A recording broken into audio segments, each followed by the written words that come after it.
Man, that weekend was exhausting. Hopefully now I can sit back and... Well, I guess you can say that there's no rest for the Witchwood. Greetings and welcome to Hearthstone Theory. It has finally arrived, the new expansion announcement, complete with Ben Brode getting murdered by a playing card. Although, side note, it seems a bit more like Brode and Kozak were actually the masterminds behind the murder of their co-worker. It says warning on it. I think we should watch it. Dave must have found it out here in the forest. Hey guys! We're lost. There's no graveyard on the map. Did you say you have a map? Something destroyed these pumpkins. Are those claw marks? Whoa, check it out. The card changed. Okay, two things. One, a card changing in your hand is scary, and two, pumpkins getting destroyed around you is scarier. Anyways, I'm here for one reason, to overanalyze all of these cards, even over the cold dead bodies of the developers who made them. So let's examine these horrors that would be replacing our old god friends. A few new mechanics are being introduced this expansion. The Echo keyword, the Rush keyword, the Start of Game keywords, and the Worgen cards, which swap their attack and health stats in hand. Of course, the Start of Game cards are both legendaries, which means they are likely the only cards with this effect. We'll touch upon these effects, but first there's the odd card out that we should examine first. So let's begin. The first card, Azalina's Soul Thief, is remarkable in its unique effect to copy your opponent's hand, and it isn't even a priest card. A 7-mana 3/3 is clearly only there for its special effect, so the question becomes how useful the effect is. Azalina can also be viewed as discard your hand, then draw all of your opponent's cards, without discard synergies of course. As mentioned by Blizzard, this means that you know all of your opponent's cards, and they know yours, which makes strategy and coordination very important. However, in terms of actual uses, Azalina is lacking, and the reason is simple: synergy. Generally speaking, your opponent's cards will be more synergistic with their deck than they will be with yours.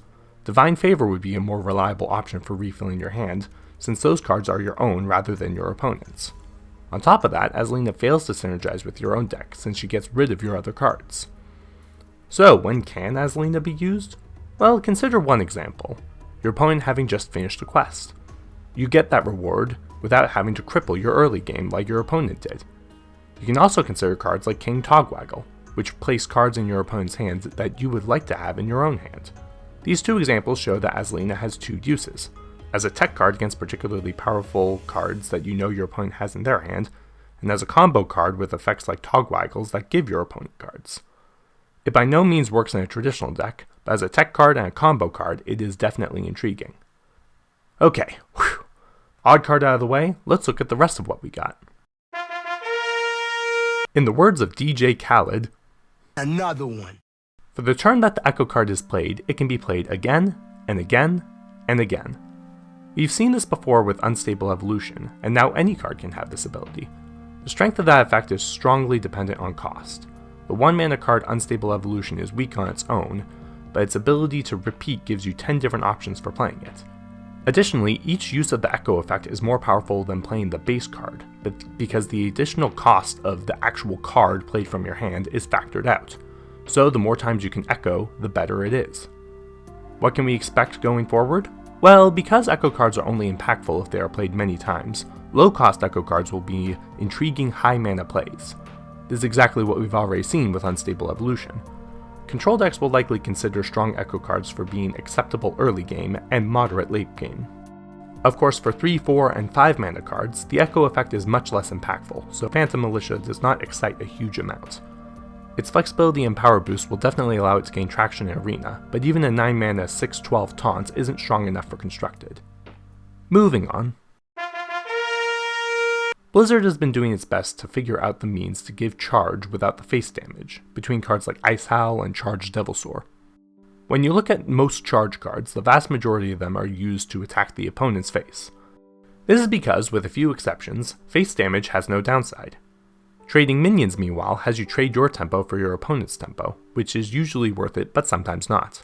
Trading tempo is a subject that would take a lot of time to focus on, but the simple solution is that you get anti-tempo equal to your minion's attack, and negative tempo equal to your opponent's attack. With that in mind, a rush minion can be viewed as forcing a tempo trade of your choice, which boosts your flexibility while limiting your opponents. That actually makes it more similar to a taunt minion, which also forces tempo trades instead of face damage. The difference is that rush only forces one trade, and you pick the target rather than your opponent. This generally provides a decrease in tempo, but a boost in anti-tempo, all coupled with a small boost in flexibility. A minor effect to be sure, but still a relevant defensive tool about on par with Taunt. But, unlike Taunt, Rush will become stronger with a high attack value, while Taunt prefers high health. The case of Militia Commander is interesting because it provides an attack boost just on the first trade, increasing the anti-tempo amount for free. However, this is paired with an abysmal amount of tempo. A 4-mana 2/5 does not make the cut. The overall boosts are mild enough that this card could be strong in Arena. For example, it can trade nicely with a 3/5 minion. However, its effect is simply too minute and invariable for constructed. Forward onto more cards. To understand this attack and health swap, we should simplify it. Instead of considering a card like this to be singular, it's easier to consider it as two separate cards, each one being put away one turn and picked up the next. This may seem powerful and flexible, but unfortunately it isn't. Let's say you have Pumpkin Peasant in your hand, and you want to play the 4/2 version. This turn, you can't. Or perhaps you want the inverse, but have the inverse. This turn, you can't. While you can attempt to play around this, and being able to have two options can be advantageous at times, it having the form you want when you're able to play it is as likely as a coin flip. This inherently limits the flexibility. Pumpkin Peasant isn't even that weak of a card. A 4/2 lifesteal card is perfectly adequate since lifesteal synergizes with the higher attack. However, this effect is going to be a liability as or more often than it will be an asset, which means that one of the base cards needs to look significantly appealing for the whole card to be worth it. Pumpkin Peasant isn't quite this, unfortunately, only having enough stats to be roughly on par with most other common cards. Finally, we are down to our last set of cards. Let's begin with the start of game effects that these two legendary cards provide. Start of game effects have existed before with Prince Malchezaar. However, that effect was relatively mediocre. It provided the means for a player to experiment with legendaries, which was nice for newer players, but not impactful otherwise. So, what makes a good start of game effect? The greatest advantage that an effect like this can have is an effect that gives you a boost from the start of the game. Malchezaar was ill-suited for constructed because its effect happened intermittently and wasn't always positive. Oh boy, Nat Pagal. Just what I wanted. The new cards Genn Grainmane and Baku the Moon Eater provide that early boost, but also come with very remarkable if clauses, the whole deck being even costed for Genn or odd costed for Baku. Decks like this cripple your curve, but make up for it by having cards in this set that can only be played within these particular decks. These effects appear equal in terms of limit and bonus, so which is stronger, the effect or the limitation? Let's start with Baku. An upgraded hero power likely reminds people of Justicar Trueheart, which also pioneered the control and fatigue warriors. Baku might enable this effect, but it also seems to allow for classes with more tempo-oriented hero powers to rise, since you get the hero power boost from the beginning. Unfortunately, it doesn't. The weakness of these tempo-style decks will be managing the cost of cards and the hero power to maximize spent mana, which Baku does not make easier.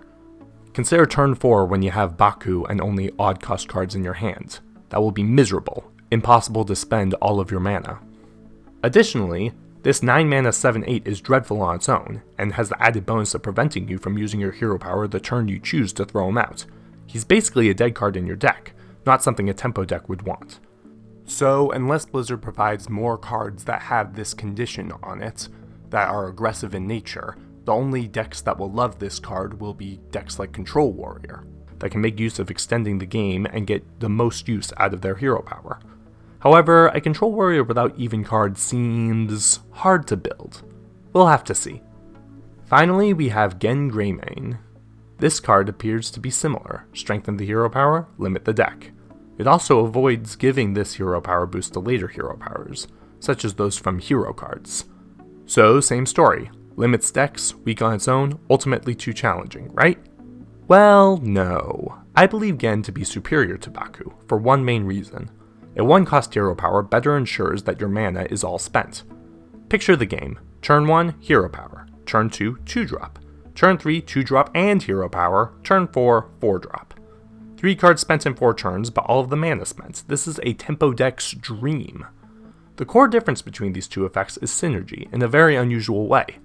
Baku grants more raw power, but the hero power does not synergize with the deck. In many ways it runs counter to it, since the even costed power leaves an even amount of mana out on even turns. Genn meanwhile increases the power while maintaining the flow. All mana spent, none wasted. While Baku will certainly find a home in a class that wants a stronger hero power, Genn's ability synergizes with his weakness, which gives him the edge in the Hearthstone meta. Of course, with Blizzard printing more cards that have this particular if case in effect, we might find that the odd cost decks have more advantage over the even cost decks, or that the even cost decks will oppress the odd cost decks even more. We'll have to see as time goes on. Right now we have very little to go off of with this announcement, with the only class card revealed introducing the rush mechanic, and most of the other cards being legendaries with unique effects. However, between all of that, and the only hero card of the set, Hagatha, being revealed, it appears that Blizzard is making an effort to make a diverse expansion with many new mechanics and effects. Even in terms of simpler cards, the Echo effect is more unique than what Old Gods was introducing 2 years ago. With all that in mind, this expansion is looking to be very interesting, with new effects and methods present around every corner. Here's to the new effects being balanced, creative, and fun. You know, the opposite of Mean Streets of Gadgetzan,